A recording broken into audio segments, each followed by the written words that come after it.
I request the chair and the speaker for the session 2 to kindly take their respective seats as we begin the proceedings for the session on prostitution, money, business, trafficking, and morality.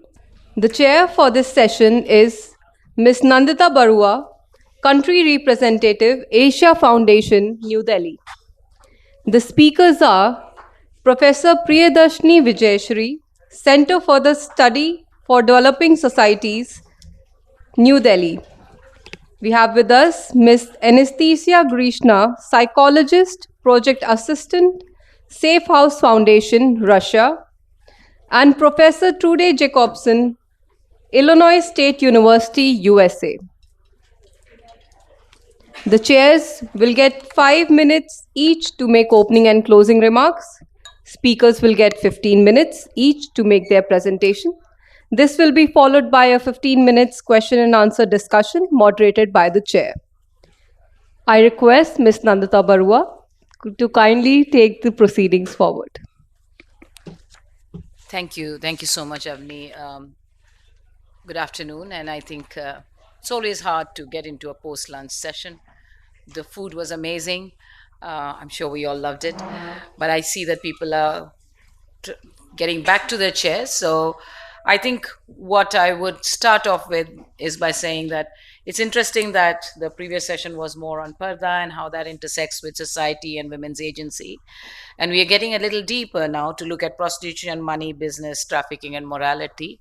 Though I do have to say that having worked on this issue for years in trafficking, I always find it very interesting when the word prostitution and morality are usually put in the same sentence. But that's for all of us to debate today and talk about. So I have a very august panel with me. I am not going to spend a lot of time giving their brief bios because it's there in this book that all of you have, but I am really delighted that I have Professor Priyadarshini with me, I have Anastasia with me, and I also have Trude Jacobson with me. All three very well placed, working on the cultural aspects, the intersection between culture, society, and the legal system and the changes of women's agency and power within that. We have Anastasia, who then looks at the whole aspect of mental health and psychological issues affecting women, gender-based violence and trafficking. I do have to say that that's an area I've worked in at the start of my career, so it's really interesting to hear what you're going to be talking about. And then, of course, we have with us Professor Trude Jacobson, who's going to look at more of the issues of marginalization and sex work and an expert in history. We've had a historical perspective in the previous session as well, so I'm just going to get right into it and start off with a couple of just brief comments and overview. I think one, I was just telling one of our colleagues at ICWA that I'm really, interested, and I'm also excited to see that ICWA is taking up an issue which interestingly is not something seen to be usually in the purview of larger conversations in global world politics and development. But we do have to realize that what the importance of talking about issues like this, which are very deeply focused into the gendered framework of society, gendered framework of law, the gendered framework of normatives that come out.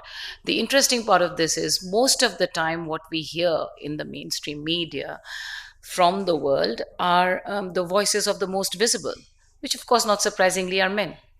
We don't tend to hear the voices of women or the other marginalized groups from across the world because they don't seem to be of relevance to the conversation that most people in power and heads of tables and organizations are having.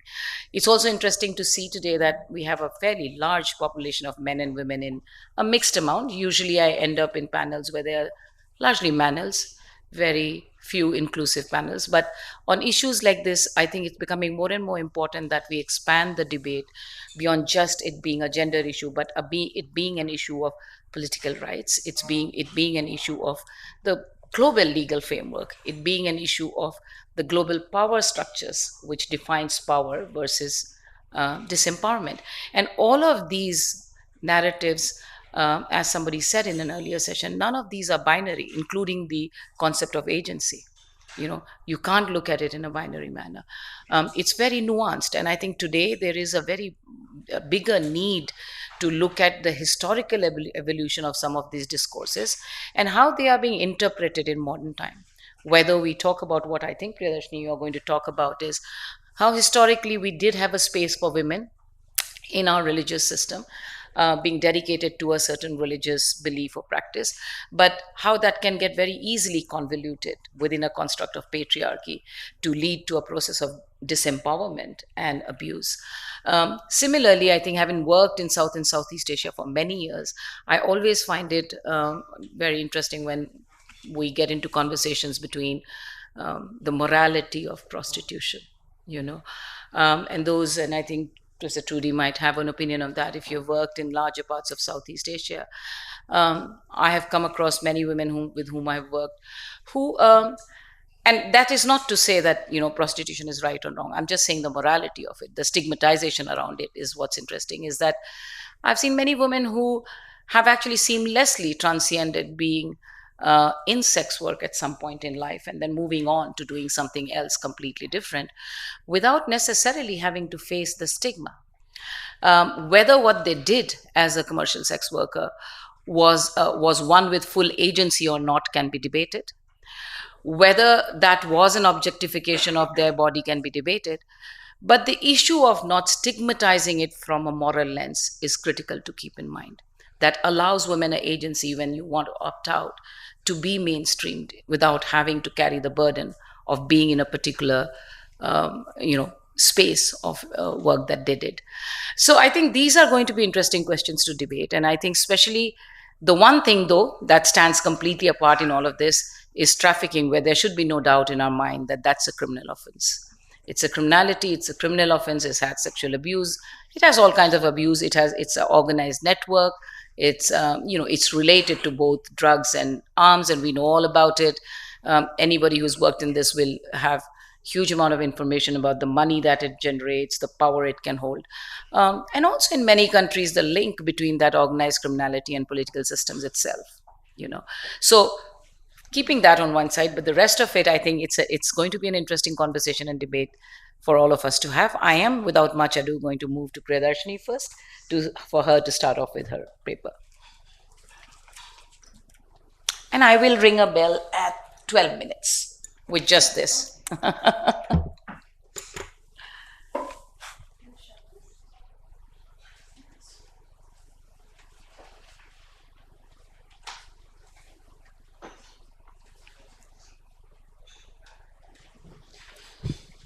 Firstly, I should thank the chair for that introductory note that sets the tone for what we're going to discuss now and what I'm going to talk about.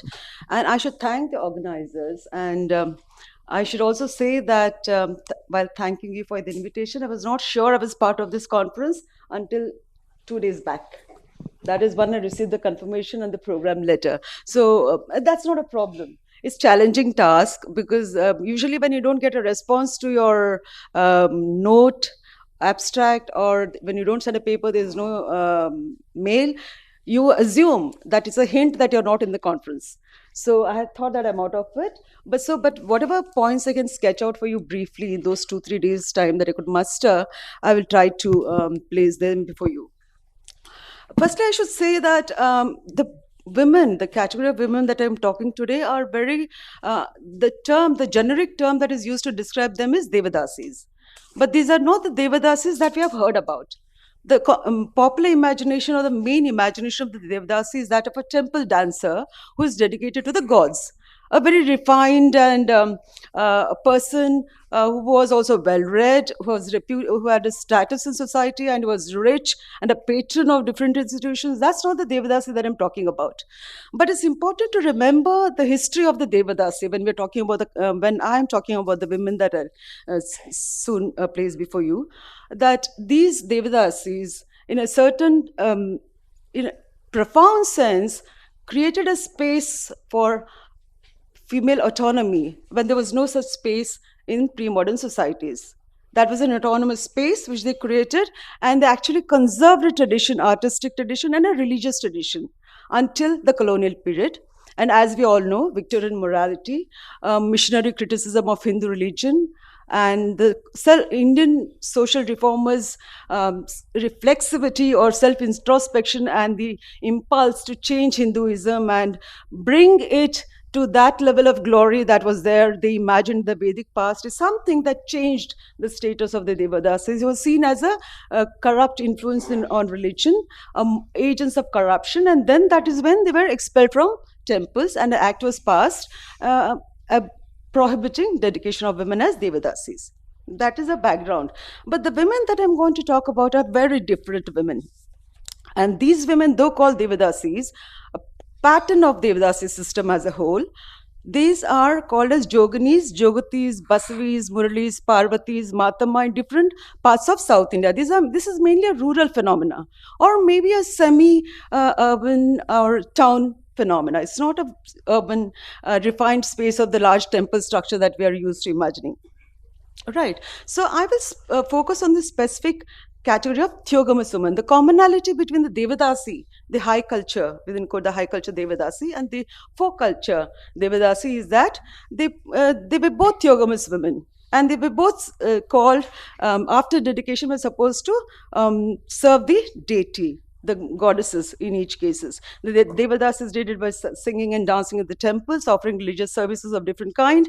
But here, the women that I talk about were actually very interesting, far more connected to folk society than the Devadasis actually were. We can understand the Devadasis were more connected to elite sections of society, a more upper caste section of society. This is more a folk phenomenon that I'm talking about. There are two ways of looking at it. Some scholars emphasize their sexual identity as religious prostitutes. Others emphasize, and very few emphasize on their religious identity, right? So I am trying, and I was one of those who saw in the lens of exploitation of women, patriarchy, that kind of thing. I have come out of it because when you go to the ground, when you talk to people, you realize there's a different pre-modern world which has not vanished. It's there. It's another world of the modern state that we live in, or the modern nation that we'll live in. Because of paucity of time, I don't want to confuse anybody or confuse myself, so I'm going to just read the paper and the short one. So the focus is on these, and I'll call these women Jogatis, Basavis as Devadasi, because that's what they're officially recognized today by the state. These women, married to gods, are invested with priestly duties, which is not common with the Devadasis. Secondly, I will try to briefly propose how non-conjugal sexual identity of theogamous women converges with prostitution due to certain elements in tradition itself and inroads of commercial sex work into the religious domain. Thirdly, I shall gesture to the nature of legal interventions for almost a century, from the early 20th century to even now, contemporary day, to deal with legal interventions for almost a century to deal with exploitation of women, and what bearings do these acts have and challenges they pose in transforming the lives of women, as well as implications on relationship between religious tradition and femininity. Jogatis, once married to gods, were regarded as par excellent women, the Nitya Sumangali, and thus proximity to God imparted a power not available to ordinary women. They were more superior. They had a status that was more superior to married women of all castes. Though they belonged largely to lower caste and untouchable communities, their status was superior to that of married women married to mortal men. As a priestess, her role in domestic ceremonies, village festivals, and small shrines was marked and vital for the well-being of the village intercaste community. Though they transcended norms of patriarchy and caste hierarchy, were in turn affected by the structures of domination. Their ambivalence was further heightened by their non-conjugal sexuality that was sanctified by religion. Upon dedication, and we should remember that in the pre-modern world, non-conjugal sexual identity in the religious domain was not seen as something exploitative or as cause for stigma. It was well recognized by the state as well and the elite sections of society, or in general. Their ambivalence was further heightened by their non-conjugal sexuality that was sanctified by religion. Upon dedication ceremony, the deflowering rite was often the prerogative of a powerful landlord. And secondly, the customary tradition of concubinage to the superior castes. This sexual relation took different forms, either concubinage to a particular patron, or which sustained for such a long time, or patterns that lasted for just a few days, or it could go on with, but not multiple partners at the same time. That was the norm. That was not the strict rule, but that was the norm. It was an unstated rule. Was one such relationships had religious sanction, and sexual relation was not an exchange of payment, but concubinage assured some maintenance for a certain period. The children born of such unions had no paternal identity and took on the name of the mother's patrilineage.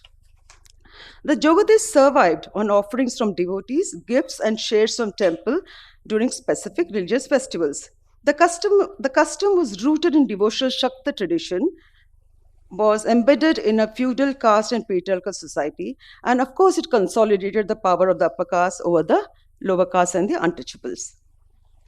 During the early 20th century, the custom signified the moral degeneration of women from lower caste and untouchable communities, but also the powerlessness of these communities itself. The stirrings of reform that began in southern India also had, that was the anti-Nach movement that began in the late 19th and the early 20th century. The huge movement against the Devadasis, which was called as anti-Nach movement, had its repercussions on this custom also in the rural areas. It had impact in Karnataka, where untouchable communities witnessed a popular anti-Devadasi movement in rural areas, denouncing the custom of dedication and rejecting the goddesses herself, saying this goddess is not ours. So there's a radical rejection of the goddess and the custom itself. Despite the prohibitionary laws in 1934 and 1947, dedications continued. Reasons cited being extreme poverty, illiteracy, and superstitious beliefs and sway of custom over masses. But there were barely any valid reasons not to dedicate girls to gods. The reasons could range from distress, disease, barrenness, desire for male child, famine, accidents, bodily afflictions, or signs on the body like matted hair or skin disorders, to fulfillment of a vow. A deep ambivalence persisted despite the corruption in tradition. The pitiable life and stigma as loose women at one end, and the regard and reverence for the religious authority they possessed as transactors with the divine. The 60s and 70s witnessed a steady degradation. As an 1986 Act notes, women inducted in the system are in a pitiable condition, and this has led to women taking up prostitution for a living.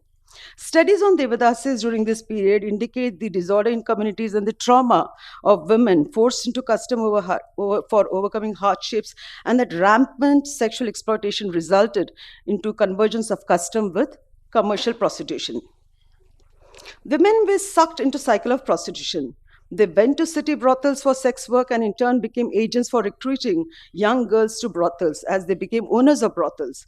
In a way, non-conjugal sexuality sanctioned sexual bondage that worked in favor of the dominant caste men now becomes a mean of sanctifying commercial sex work. This stigma of commercialization of the cult was reinscribed by the AIDS scare, and the Devadasis were seen as carriers of the virus. The erratic interventionist policies of the state to prevent was a failure because of corrupt administration and collusion of village community in perpetuation of the system of exploitation. The terrifying complicity of and forcible dedication of the family members themselves was a testimony to the failure of the system to provide basic rights and respond to the needs of the marginalized communities. The custom of dedication contrived new forms and shifted sites to dedicate girls in secrecy to evade law, which was really not a secret but a public secret, as everybody in the village were aware of the covert ploys. Print media reported annually of thousands of girls and women participating in rituals and dedication ceremonies. These piecemeal legal interventions, often staged programs to display commitment to the cause, only worsened their plight. It was the NGOs and women's group that gave voice to these women, who found strength and solidarity as a collective. This was also the time of NGOization and self-help groups, and also the emergence of new category, the beneficiary, who was the object of reform. Thus, despite the Karnataka Devadasi Prevention of Dedication Act of 1982, a controversy erupted in 1986 when devotees and Devadasis offered worship in the nude to the goddesses, which was banned by the act in 1982. And here, the coercive force of modernity met face to face with the wrath and zeal of devotee in defense of custom. It is against this background of failure of experimental, fragmented interventionist policies due to reasons of lack of funding, inadequate support of government agencies, from almost all the Devadasis arose from through the NGOs here and there. What explains such limited impact on the condition of women was the legal framework of the 1982 Prevention Act. It was a premise because already the custom had been morally challenged and rejected by most communities, but still it persisted because of ineffective state policies and also because masses were still under the sphere of custom. But there was an act in place. So, what was the failure of the act? Premised on the idea that dedication leads to degradation and prohibition, was thus the act was prohibited as and declared evil and unlawful. Direct perpetrators, those who promoted or performed custom of dedication, were liable to penal action and more stringent punishment in comparison to abettors. This purely preventive act was amended in 2010 with a provision inserted for providing rescue, care, protection, welfare, and rehabilitation of Devadasis. One of the popular examples cited to illuminate the huge gap between legal imagination and reality at local level and the paradoxical nature of interventionist policy is that of a Devadasi who was given a buffalo as a part of a program to provide alternative means of income. The travesty of which was that the Devadasi had to resort to sex work to feed the buffalo. Similarly, rolling beedies or providing looms were not effective means to earn livelihood. The dislocation and accompanying hardships furthered exploitation and increased vulnerability of the women. It is against this background of inadequate, ineffective, purely deterrent preventive law that the new Karnataka bill this year, which is drafted, becomes critical. You have 2 more minutes. Oh, just 2 more? Okay. The draft legislation recognizes the limitation of the vision of the earlier ones. The wording of the bill it itself indicates its ambitious holistic approach to the problem, which says Devadasi Prevention, Prohibition, Relief and Rehabilitation Bill.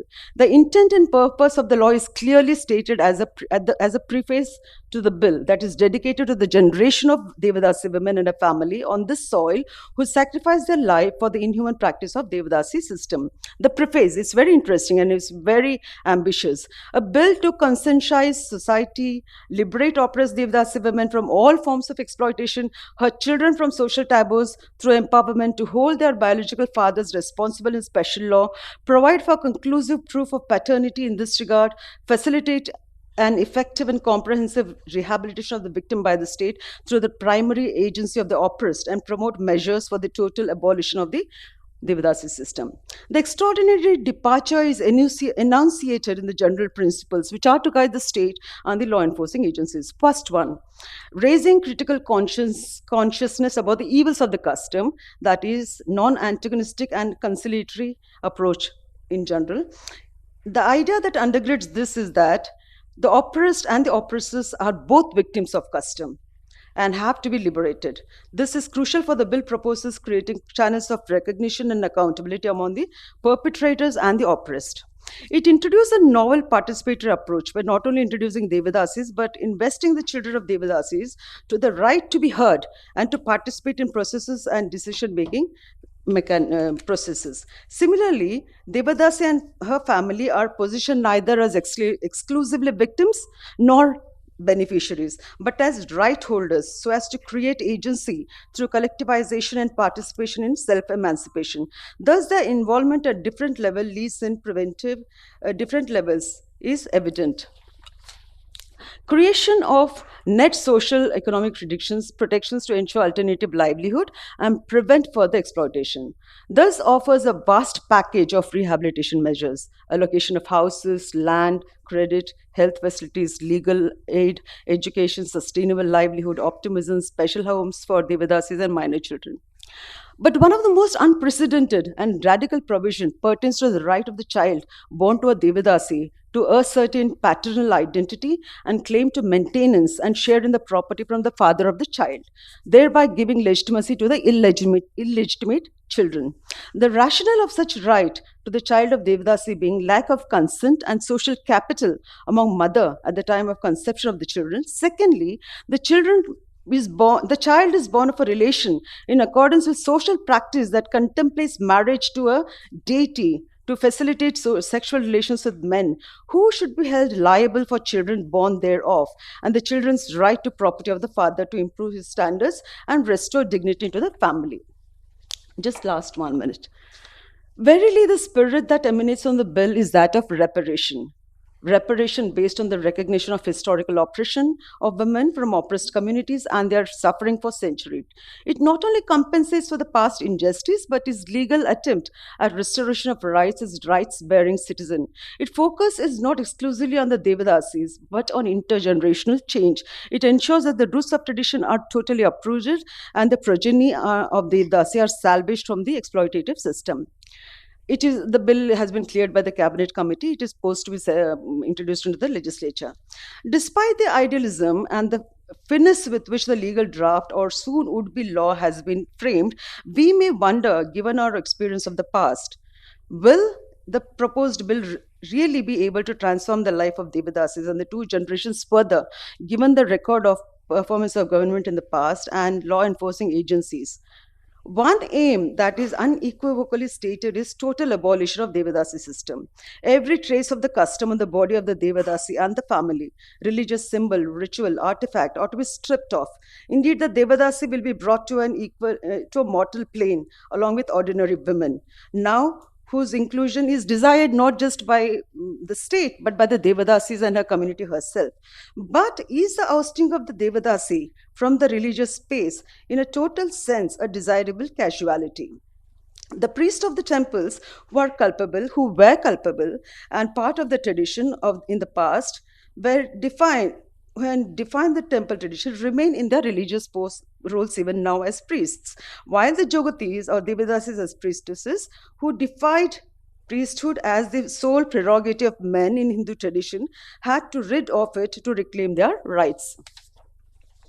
We will have to wait and see what will be the future of these small mother goddesses shrines in villages where Joghatis or Devadasis officiated as priestesses. Will tradition be reinvented? Who will be the agents of invention of tradition? Isn't it reminiscent of the expulsion of Devadasis from the temples by divesting her of the traditional arts that she conserved for centuries and its appropriation by the privileged? That the Devadasi or Basivis or Joghatis, despite the oppressive structures and ideologies and ambivalences, conserved an ideal of female priesthood by transcending these structural constraints must be acknowledged, if only not for destigmatizing their identity, but also to recognize the diversity in Indian civilizational ethos. Thank you. Thank you. Thank you so much, Professor Priyadarshini. I think that was very enlightening in so many ways, and not to mention about the fact that we do bring about laws which we assume are going to make a big difference, but sometimes the application itself is riddled with too many layers of systemic failures that I think first have to be corrected before we get down to doing the law itself. However, that's not to say that the law is not important, because it does open up the space to talk more about the changes that are required. But at this point, I'm going to move to Anastasia and get her to talk about her conference. And second of all, as I have only 15 minutes, I will really try to focus more on the sex industry in Russia, but some of the issues and challenges, I believe, are common in other countries worldwide. So we talk about the industry of commercial sexual exploitation in Russia. Commercial sex exploitation is a grave and pervasive issue that affects millions of people, often hidden in plain sight. It is one of the most common forms of human trafficking. In total, for all forms of human trafficking, 1.9 million Russians and foreign citizens in Russia are trapped in situations of modern slavery in Russia. This figure has more than doubled in 5 years, and we think that it's understated because the proportion of sex trafficking victims and migrants in these statistics may be greatly underestimated. Furthermore, tens of thousands of Russian citizens are exploited abroad. This problem is gender specific. According to the United States Office on Drugs and Crime, 77% of victims are women and girls, and every third victim is a child. So, according to various local estimates, between 1 and 4.5 million people in Russia are involved in prostitution. Most of them are women and girls in difficult life situations. For example, homelessness, employment, lack of support systems, and representatives of vulnerable and discriminated groups. According to various sources, at least 80% of people in the sex industry are victims of sex trafficking. Most often, people are recruited into prostitution through offers. This is the next one. Through offers of work or money, and usually outside the sex industry, relationships, modeling agencies, and seduction trainings. The involvement can be done by previously familiar people, friends, relatives, or new acquaintances. In some cases, the prostituted women themselves also can be involved in recruitment, most often under duress, including to secure their exit from the prostitution. A relatively small percentage of women in prostitution in Russia are not under the influence of human traffickers and pimps. Criminals specifically target women engaged in independent prostitution to intimidate them and force them into a position of dependence. Here I'd like to talk a bit about economic and social drivers. So, sex trafficking is one of the most profitable criminal activities, generating returns up to 1,000% on investment. The scale of prostitution and the predominance of women and girls within it are directly linked to the gender inequality and patriarchal stereotypes, as well as the normalization and romanticization of sex industry, which are widespread in country and worldwide.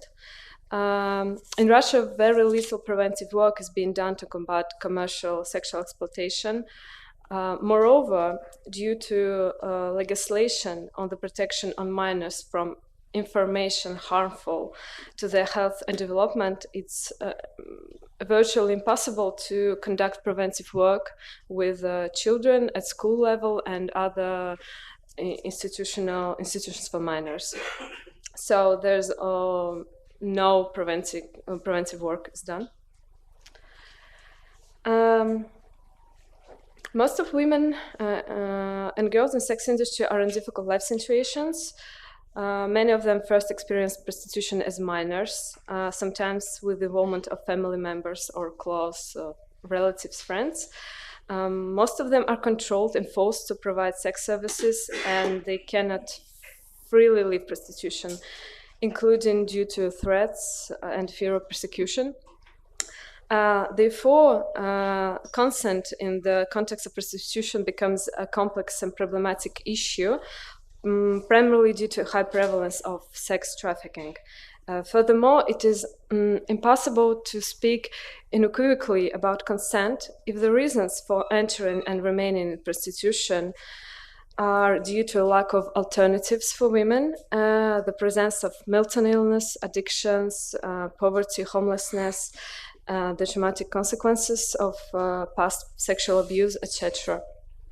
So to truly take women's consent into consideration, we have to, and therefore call it sex work, the public must be confident that these women are sufficiently protected from discrimination, exploitation, violence, and that they have free opportunities for other choices of equal value to provide fully informed consent. We think that ensuring such confidence in Russia and globally is currently far from achievable. Oops, I'm sorry. Yeah, just a couple of words about legal and governmental response. So this is where the specifics are more prominent for Russia. The problem is not recognized as significant. We had a draft law against human trafficking, but it was ultimately not considered. In Russia, we also have a specialized article on human trafficking, but it's almost never used. The Russian Criminal Code does contain 2 articles that provide for liability for engaging and organizing prostitution, but the number of cases are low compared to data on the number of people involved in prostitution, and the punishments are not very harsh. You can see the numbers on the screen. It's important to note that cases which clear signs of human trafficking for purpose of sexual exploitations are also investigated under prostitution articles, which reduces the sentences to perpetrators. And also we have a separate portion of cases that are investigated under article on the production and distribution of pornographic content. But women involved in pornography or webcamming may also face criminal prosecution in these cases. So prostituted women in Russia can be subject to administrative liability for prostitution and a fine. Migrants without legal residence status can be fined and expelled or even deported with a re-entry ban for violating immigration laws. Survivors can also be prosecuted for participating in criminal organization, for doing crimes, including those committed under duress. So basically, prostituted women face discrimination and stigmatization by governmental officials, media, society at large. They face all forms of violence from those who control them, from buyers of sex services, from law enforcement officers. In Russia, the police conducts so-called test purchases and cleanups from aggressive opponents on the industry. So basically from everyone, they may face violence. Also, they face a heightened risk of murder, particularly from sex buyers. They may face increased health risks and, of course, social stigma. Most survivors of exploitation and sex trafficking in Russia are reluctant to report to the police or initiate criminal proceedings or testify against perpetrators due to a high level of corruption, discrimination, and the risk of violence from law enforcement, limited opportunities for adequate protection from the state, and the risk of being held administratively or criminally liable. So here I'd like to talk about what can be done to help survivors and what we're actually doing, taking into account all of the challenges and problems and barriers we face. So my organization, a Safe House Foundation, is the only organization in Russia working across all areas of human trafficking prevention with a special focus on sex trafficking and commercial sex exploitation. We provide psychological, social, legal assistance and direct help for survivors, and also assistance with education, employment, medical help, food, etc. So what is important is assistance is aimed not only at overcoming the consequences of traumatic experiences, but also at improving lives of survivors and reducing vulnerability and preventing the risk of relapse in exploitative situations. So for the barriers and challenges, at the state level, such preventive and support measures are non-existent. This work is primarily carried out by public organizations which have extremely limited resources due to insufficient support for these activities. Many are the verge of closure. Business and public participation exists, but it's minimal due to the lack of understanding of the problem. So the main source of ongoing support is private donations from concerned individuals. So here I'd like to make a small conclusion that commercial sex exploitation in Russia, well, and globally, is widespread, profitable, and under-addressed. It is rooted in gender inequality, poverty, systematic denial of problem, and lack of protection. Survivors face lifelong consequences without support, and civil society efforts are crucial but cannot succeed without broader change. And on my last slide, I would like to talk about possible solutions and next steps to change the situation. So first of all, we need to have a proper recognition of commercial sexual exploitation as a serious systemic issue in Russia by the society and the government, and recognize it as a part of human trafficking. Second of all, we need stronger laws that focus on protecting the victims and not punishing them, and to make legal and public education to dismantle myths and normalize survival support. Then there should be more funding and broader legal space for non-governmental organizations to operate effectively. And lastly, of course, we certainly have the need for a multi-sectoral cooperation between state, civil society, education, healthcare, and business. Thank you. And that was very much within your time. So. Perfect, thank you. Thank you. And I think, yes, again, I do want to say that what you just presented is not something that is probably unique to Russia. It's each of our country facing the same situation when it comes to this issue. So I think we will now move into the next, and then I would like to cover up on the summation, but I will, in the interest of time, move to the next speaker now. Trude, are you? Yeah.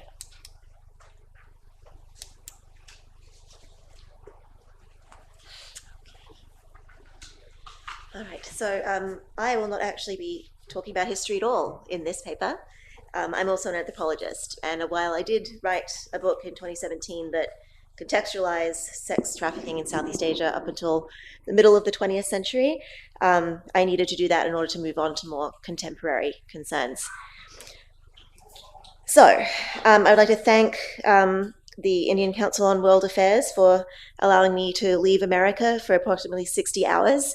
It's very stressful living there these days, and I'm not actually American, so this is a lovely reprieve. So, nearly 20 years ago, I interviewed women in Maysat, which is a town on the Thai-Burmese border, who had been trafficked from Myanmar to work in the sex sector there. And this is Lin Lin. This is one of them. I will say that I'm centering the women's voices as much as possible in this presentation, allowing them to speak in their own words rather than me sort of explaining what they meant by that. So I'll be telling a lot of anecdotes. So her story, or versions of it, would become very familiar. A family in which only one parent, usually a mother, remained, younger siblings or another family member needing medical treatment or educational support, and cultural expectations placing the burden of providing these on the eldest daughter who was left in the house. I was already familiar with this trope from having spent my adolescence and subsequently doctoral research in Cambodia. I started off working with the United Nations there. I knew the stories of my friends who worked in the expat-only bars, who seemingly had a new boyfriend every few days and who maintained hope that one of them would return and sponsor her with a fiancé visa to Norway or Germany or the UK or Australia. But these were the sex workers at the top of the hierarchy. There were also the sex workers who carried on their trade with moto drivers or rickshaw drivers in the public parks under cover of darkness for the price of a bowl of noodles.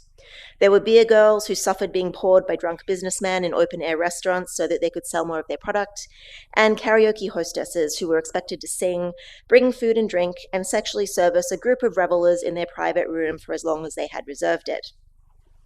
So it's a depressing reality that despite 2 decades having passed and billions of dollars having been spent at improving the lives of those engaged in sex work and providing alternatives to those who wish to leave it or never enter it in the first place, the stories are lamentably the same.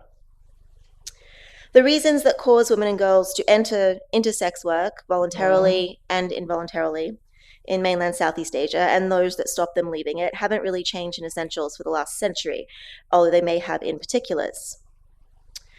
So this shows Southeast Asia's poverty rate from 22 to 23, so post-pandemic, after most tourist sectors had begun recovering. And you'll see that of mainland Southeast Asia, which is Myanmar, Vietnam, Thailand, Cambodia, and Laos, they're all in the top 10, with Myanmar being ranked the highest in terms of poverty. And in fact, since the military coup in 2021, the middle class in Myanmar has shrunk by 50%. So, there's obviously a lot of gender inequality everywhere that our other speakers have talked about as well. Girls are pulled out of school to work or care for younger siblings, which leads to a lack of education. This then leads to a lack of employment options. A lack of these options often leads to migration for work opportunities. So these are legal opportunities and illegal. Sometimes these are coerced, sometimes these are voluntary. And I will say, despite the idea that trafficking is rife in Southeast Asia, there's actually evidence to suggest that not that many people are involuntarily trafficked. People are definitely moved. A lot of the time people know what kind of work they're going to, but sometimes they don't. I'll get to a later slide on that as well. But also some have stayed where they were, but had to change industries as a result of poverty, lack of employment opportunities, foreign investors pulling out, natural disasters, conflict, etc. So a woman named Mai had been married, had a 3-year-old child, and her husband, which happens quite a lot, left her with nothing to provide for her child. So she could have just swept floors in a restaurant, but it was actually more lucrative to go into sex work, and she could also support her elderly parents that way. We see here Prao, who came to Thailand from her village in rural Laos. This map is quite dated now, but it does show the entry points from one country to another with the arrows. And you can see it's a little bit complicated, but generally speaking, these are places where people can cross, where mountains aren't really barring them, where there are roads, and where they can avoid checkpoints if they're not coming in legally. So Prao was in a village in rural Laos, and she decided that she could make more money going over the border to Thailand to work in a border town in a karaoke bar, where she would get a commission for every bottle of soda that she sold to people who came to sing karaoke, between 5 and 15 baht. But what she really made money in, up to $315 a month, was in then accompanying those customers to nearby hotels and performing sex work. She liked this because she said it gave her the option of not going with somebody she didn't want to, and also if there was a festival going on back in her hometown in Laos, she could just not come to work for a couple of weeks and she would come back when she was ready. Obviously, this is not everyone's experience. There's kind of larger regional implications in Isan province in Thailand.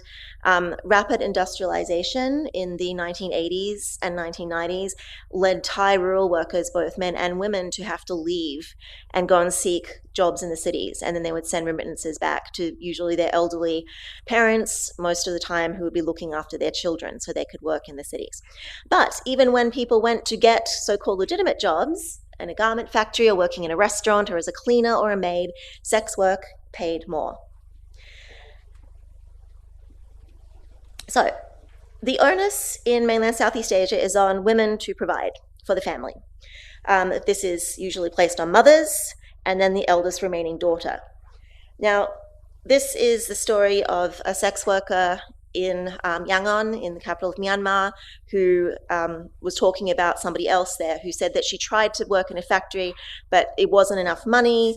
Her mother was borrowing money from people back home to meet medical expenses, so she had to turn to sex work. She didn't want to do it, but her mother insisted that this was her duty as the eldest daughter.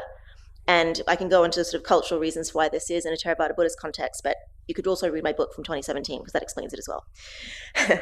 All right, so you might be wondering, how would a mother do this? And the rationale is that the mother is taking care of her younger children, and that it must be the karma of the eldest to have to be in this position.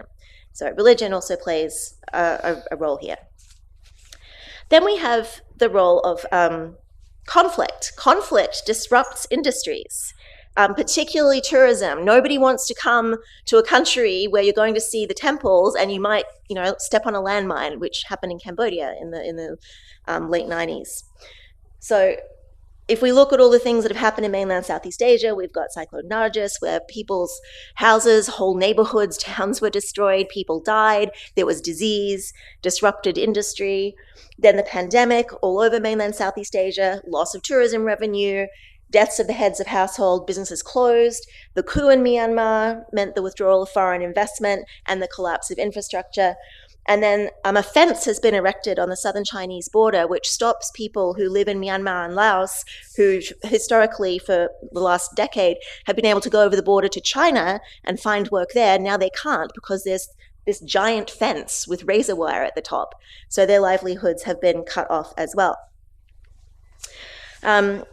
Finally, the Thai-Cambodian border conflict, which started last year, meant the mass displacement of people influxing into Phnom Penh, where there are a lot of garment factories, and the female garment workers unionized a few years back, and they have a steady wage of about $108 a month.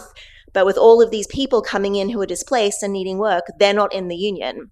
So employers might decide to get rid of their union workers and instead employ these new people who will work for less. Okay, this is a fairly sensational headline on the plight of doctors and nurses in Myanmar from this year, where there are some sad stories here where people who have worked for 7-8 years to train to be a doctor cannot, because the government is not funding hospitals anymore. The private ones have pulled out. They have nowhere to work. So a lot of doctors and nurses are turning to sex work as well, not only female ones as well. So why do women stay in the sex sector when they don't want to be there? So my reasons for entering it are there as well: poverty, lack of employment opportunities, familial responsibilities, but also the perpetuation of demand. And I will go back to what Nutan Kapoor Mahawa said this morning, but I will paraphrase, not what have the men done, why are the men doing nothing? Why are they not looking at their role in this? And this is something that a lot of the time strategies preventing sex work and trafficking don't address the customers, which seems like a glaring gap. So the reason mothers are selling their daughters is for their virginity. So there's an entire cottage industry of doctors who have sprung up that will assess your daughter to see if she is intact. They will give her a certificate of virginity with a thumbprint and a stamp. The mother will then take this to a broker, and then the daughter will be taken to a hotel where she will spend between 1 evening and 3 days with a client. And after which she is then expected to go and work in the sex sector as a regular sex worker after this in order to provide money for the family. Now, this is happening in Cambodia. It's happening to a lesser extent in Laos. It's happening in some places in Vietnam, but it's happening in Myanmar. The only difference I can find is that in Myanmar, girls say that their mothers take them to the doctor before they have to go to the client, and they're given anesthetic of some kind so that they won't feel the pain. I'm not sure that's, a plus, but it's just an interesting distinction there. So the reasons that men are kind of interested in doing this, and it's not just Western men. I'm always keen to blame Western men for everything from colonialism to the destruction of the environment. But in this case, from the data that we've collected, me and my colleagues Heidi Hofinger and Catherine Burkell and various others, this is because of pre-existing cultural beliefs in parts of China, Japan, South Korea, and mainly Cambodia. It's most of the clients for the virginity trade, if you like, are Cambodian men, usually in their 50s or 60s, who are having bad business luck, or they have some kind of disease, usually HIV, and they believe that if they have sex with a virgin of pure blood, then they will be miraculously cured, their luck will turn around, etc. For this reason, the girls in the virginity trade are getting younger and younger. So another reason that sex workers do not leave is the stigma and discrimination they face. It's very difficult to rejoin so-called normal society. So in this context, this woman wanted to give donations to the monks, to the pagoda, and she kept being told the monk wasn't there. And then actually it was just because they didn't want to take her money because they thought it was dirty because of how she made her living. But there's other kinds of discrimination. Lack of access to healthcare is pretty serious. You're a sex worker because doctors don't want to test you for STIs. You can be put way down on the list. And in terms of getting medicines in countries like Myanmar and Laos, where it's often very difficult to get supplies of medicines like retrovirals, they're given to other people first and they have to wait. Also, neighbors. So when people find out, this is somebody in Burma, a KTV is a karaoke television bar, that's what they call them in Myanmar. When they found out that that's where she worked, she experienced extreme discrimination from her neighbors. Her landlord would not actually come and fix her house, even though she was renting it from him. And there are lots of other problems. And this obviously leads to some of the things that Anastasia was talking about, this emotional and social kind of impact that sex workers face because of discrimination. And then there's the economic and functional as well, because they will suffer if they want to leave and they want to start a small business like a little shop or being a vendor or something. People won't want to engage with them because they're seen as being so-called dirty. All right. There's also the distrust of state actors. So this is an experience of a sex worker who was rounded up and arrested by the police. And because she could not call on her meka, the owner of her brothel where she worked, to come and buy her out, they kept her and raped her. Other things happened, such as compulsory detention. So a way to deal with sex workers is to take them and lock them up for up to 6 months and give them no vocational training, no psychological support, often not telling their relatives where they are until a certain amount of time has passed, because this looks good on the statistics, but what people are doing to solve the problem of sex work. I'll say more about that in a moment. And then we have the issue of sex trafficking, which, as I said, is actually not as pervasive. Now, these are two quotes. One says, I was sold to a Chinese guy for marriage, but actually I ended up in a warehouse doing sex work. Obviously, that's a case of trafficking. And then we have a sex worker from Bangkok who says, I've never seen that kind of trafficking in my life, so I don't know what you're talking about. So there's obviously it happens, but it seems to happen less in some places. There's hardly any international trafficking that goes on from mainland Southeast Asia. It's mainly intra-regional and domestic. This doesn't mean it doesn't happen though, but trafficking for forced labor is actually higher than trafficking for sexual exploitation. Okay, so the conflation of sex work with trafficking actually causes a great deal of harm, because the US and other donors, well, until we no longer have USAID, insist on their money addressing particular topics, and in this way. So under George W. Bush, it was eradicate sex work. Don't care what you have to do, just achieve those objectives. What are your SMART objectives? How many workshops are you going to run? How many women are you going to get out of the sex industry? And so the government in Cambodia decided to pass a law in 2008 that criminalized sex work. That's it. Doesn't exist anymore. Except, of course, it does. It doesn't go away.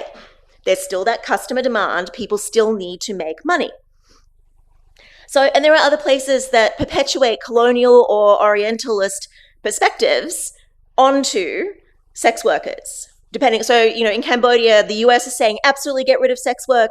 And then the Dutch are saying, no, you should train them in vocational things like hairdressing. So how is a government supposed to implement the aid coming from these two places when they're being given contradictory directions about what to do with it?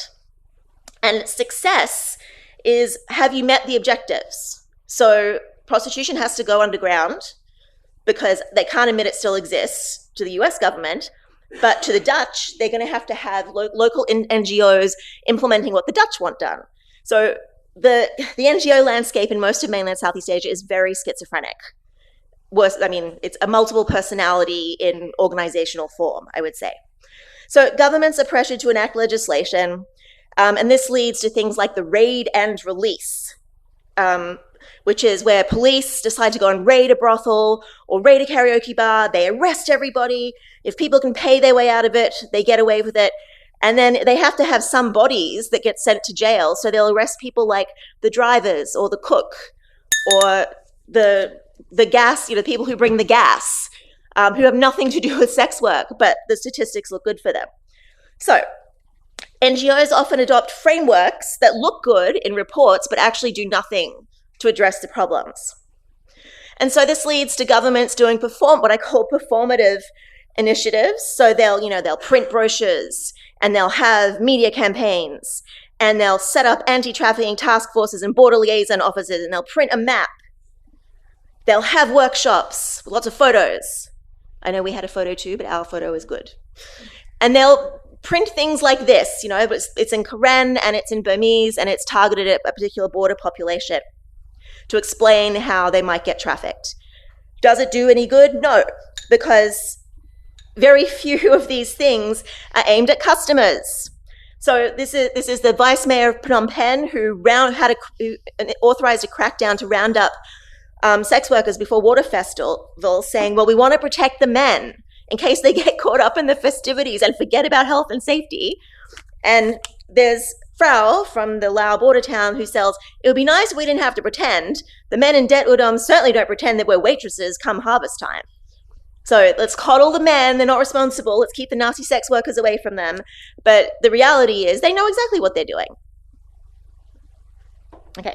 Also, there is the fact that police are paid too little to care. They need bribes.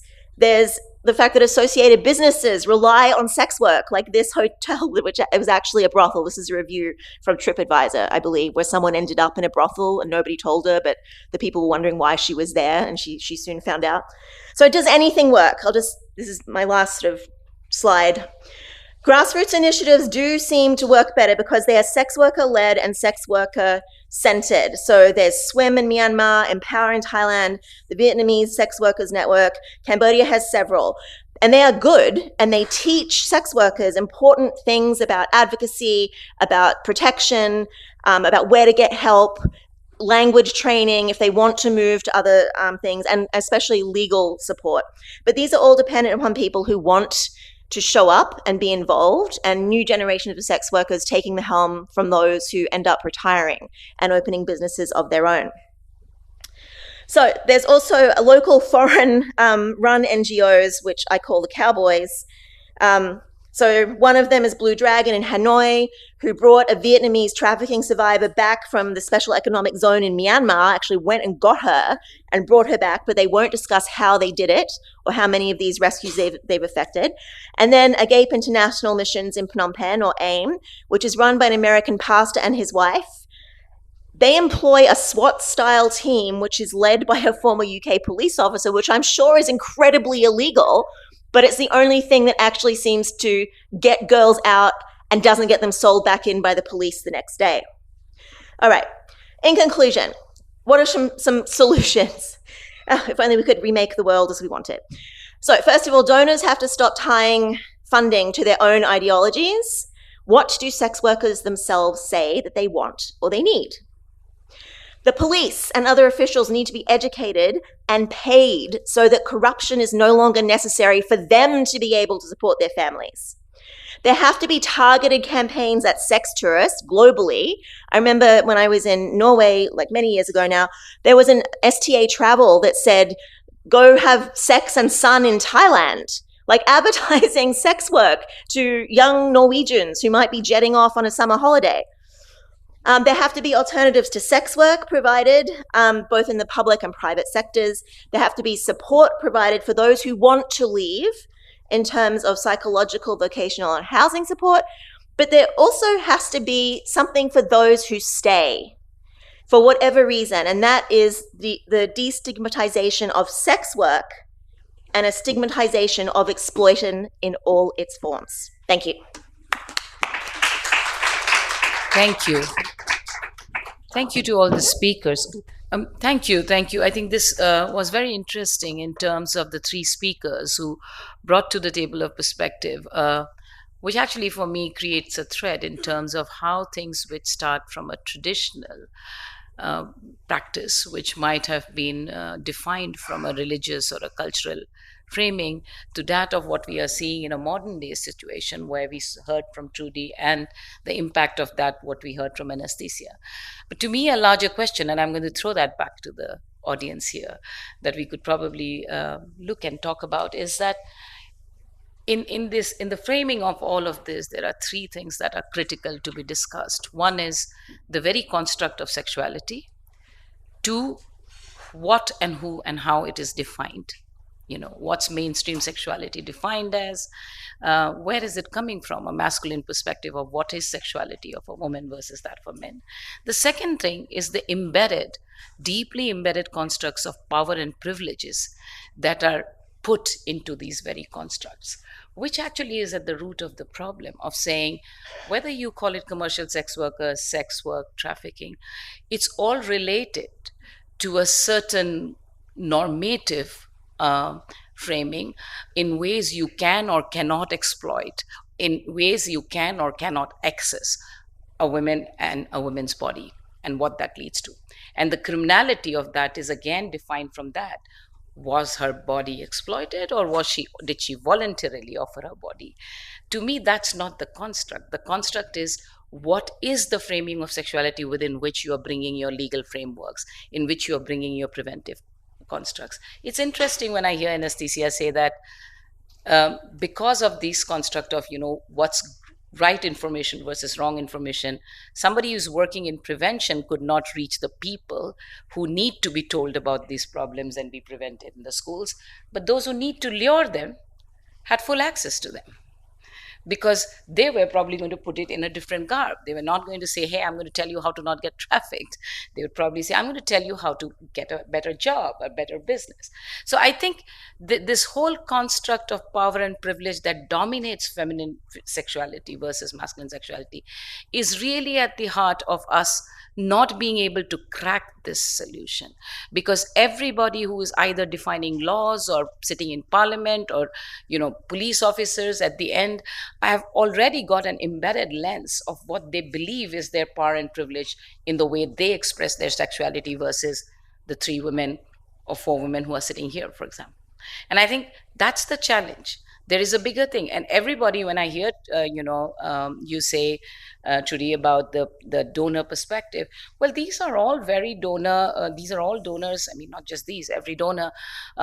Most of these policies and definitions are coming with men in power who have decided that they are going to put a certain construct to this problem from where they are placed, and that just gets passed down. So it's cracked down, prevent, prosecute, terms which are only band-aid as far as I'm concerned over 30 years of work in this, which don't really get to the root of the problem. And the behavioral change that, Trude, you mentioned that we need to get the men to talk about is only going to come when you unpack power and sexuality in its totality and say, what is the power of sexuality that you fear so much in a certain gender versus the other, and why is the desire of dominance of a particular kind of sexuality by one gender that allows you to get away with so much of what is actually truly exploitative for the other gender, which is the feminine.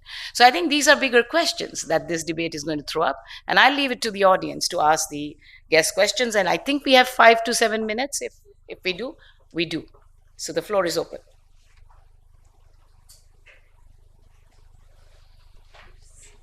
Yes, please.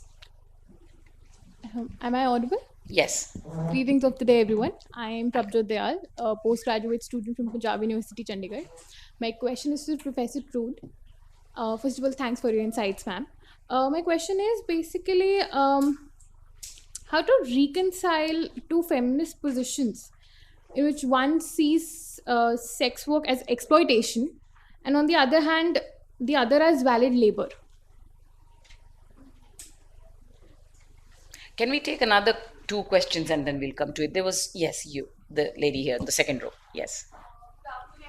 Can you speak on the mic? Oh, okay. Hello. Yes. Thank Good you. afternoon, everyone. I'm Shivalika Pandey, advocate practicing at Delhi High Court. I have a general question to the panel with regards to India. In India, prostitution is legal, but keeping a brothel, running a brothel is illegal. But how do we segregate it? And it is running on a very large scale, and it is very much prevalent in Delhi, Kolkata, and it's all over the places. Everyone knows about it. But what is not being done by the our lawmakers, the society as a whole? Why is the brothels still being run? So how can we go about it to stop it? Okay. Any other question? Yeah, right here in the front, and I'll come to you. Hi, I'm Rai Ganguly, and I wanted to start taking off from the question just asked. I wanted to ask what is the connection between sex work as a profession when it's voluntary, like the bar dancers of Bombay, which was shut down, and how can we look at this prostitution versus, like, say, bar dancing, and if especially if we look at the quote that sexualization of women is only appealing if it's non-consensual, and otherwise it's just sluttiness, right? So on the basis of that, if you could answer. Last question from you, ma'am. Thank you so much for your presentation. My question goes to Ms. Anastasia. Given that you looked at Russia and the complexity of sex trafficking. So my question has to do with the power dynamics. And I don't know whether you may want to talk about the issue in the US right now, the Epstein issue that is really at the center of this power dynamics and how young children are being trafficked for the same issue. Thank you. We'll stop here. We'll start with you, Trude, and we go on. So this is a question I get a lot, especially from people I used to teach in London who were doing masters in development studies at the London School of Economics. And the answer is, I'm not centering myself and my beliefs when I'm doing this work. I am asking, in a particular cultural context, what do people there make of it? It is not for me to have a position that I foist on anybody. It is for me to gather the data and lay bare what the majority think and the outlying statistic anomalies. And in so doing, I hope to inform policymakers. Second question, would anybody like to answer that on the running of brothels? Is done, yeah. I think that is the paradox that we live in. Like, for example, you have a law which prohibits or criminalizes third party participants in this sex work, but then you have brothels as well, and also clients as well, and all you have to do is situate the ensure that the prostitute is not in the public place, inside, in a far away, it's away from the public space. The public space is kept pure, and so you have to segregate her. It should be closed indoors. So that seems to be perhaps solving the problem. That is something, that is a deep paradox, and that is exactly the point that I'm making. And I'm not a specialist on prostitution studies, but that is the case even also when we talk about other forms of prostitution. For instance, the onus of morality or law rests on the prostitute, despite the fact that the law exonerates or recognizes sex work and doesn't see the sex worker as a culprit. It just recognizes work. But still, the fact that social attitudes remain what they are, and the lack and apathy of the government says a lot about this. And it's interesting that you have at the heart of cities, if not the heart, if you have in major metropolitan cities, huge complexes where their brothels run. And so it's this deep nexus that runs through the government agencies, the policing agencies. So that is the fact that we're living in. That is the reality. Anastasia, to you then, the question that was asked. Does it work? Yes. Your question was about power dynamics in society at large. Can you please repeat it? Because just in general, in terms of how it makes it so complex to even protect these people from being trafficked. Okay, thank you. I think this is the main issue when we're talking about the inequality of distribution of power and resources and privileges. So basically what we're talking about, that there are people who can buy other people, their bodies, their time, their involvement. So what is really the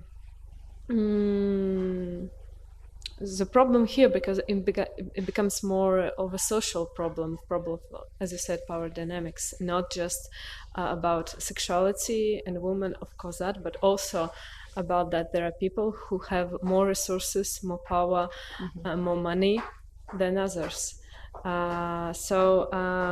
This is why when we talk about like sex work, and could we really call it sex work, we're talking about, are we really sure that the people who buy women, for example, their bodies are on the same, the women and those people have the same resources, have the same power? It's clearly not. So I think it's a very big question for discussion.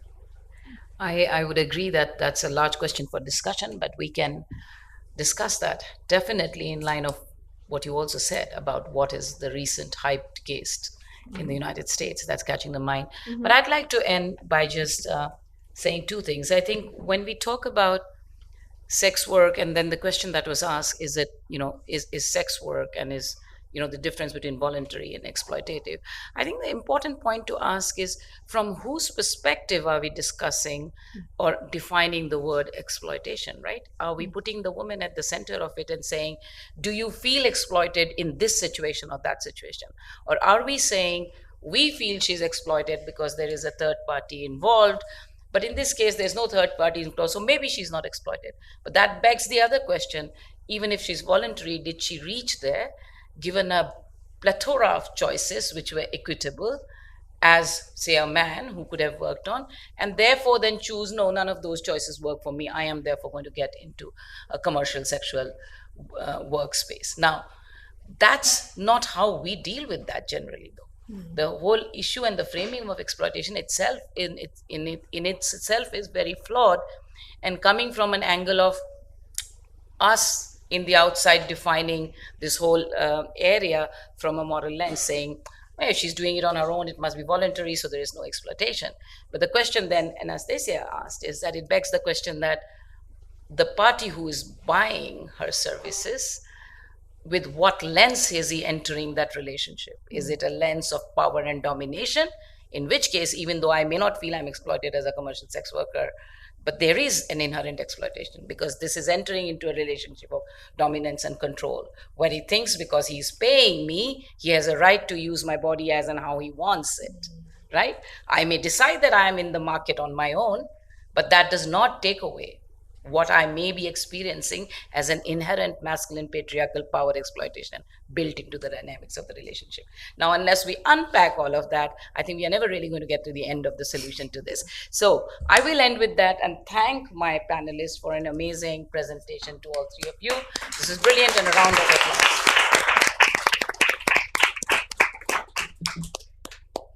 Thank you so much. Thank you, Chair and Speaker, for this wonderful session.